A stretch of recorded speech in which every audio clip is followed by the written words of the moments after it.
The first operation we're going to look at is users.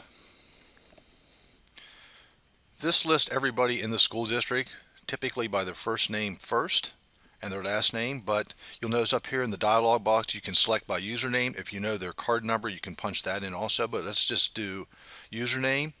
And let's suppose we were looking for, let's say, Ed Peters. So you just punch in Ed, and anybody that has an ED in their name, and it could be in the middle as you see here. So, but fortunately Ed Peters popped up. As you can see, there's a bunch of people, and you could go to the next here if you wanted to, but I can go ahead and select him.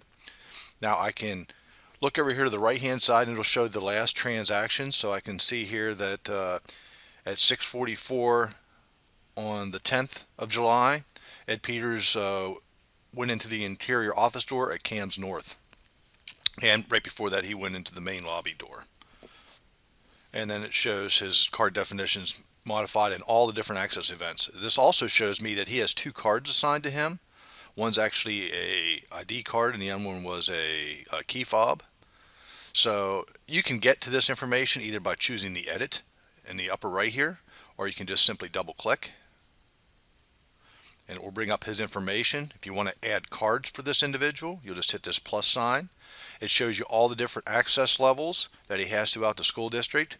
Now, my access level, as far as views, I can see all the buildings. Yours may only show the building associated with you, so that you only have control under your particular building.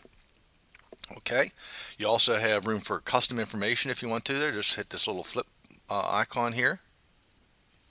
And there you see the stuff on the second side of the thing. Hit this flip again and it'll flip it back. And that pretty much is all that you really need to know. The card type, you don't have to have anything in there. Could make it easier if you're trying to find all maintenance people, but and you can also, if it's lost or stolen, you can check those. The current state of this card is valid, which means it works according to the access levels. After you're done making your changes, you just hit save and you're back to this screen. If you want to add a new card, you're going to need to know the person's name, obviously, and you're going to need to know their card number. We'll go over that in another video on the report generator, that if you don't know the person's key fob number, that you can determine what it is. But if you do know what it is, just simply hit this add button up here. This takes a few seconds. This stuff here will then disappear after a few seconds, like that. And now you can go into this field and type in what you want for the person and also assign their access level. Very important, card number should be 2 digits, a colon, followed by 5 digits.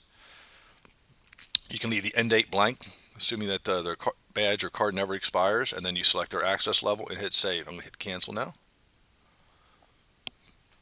And that's all there is to that.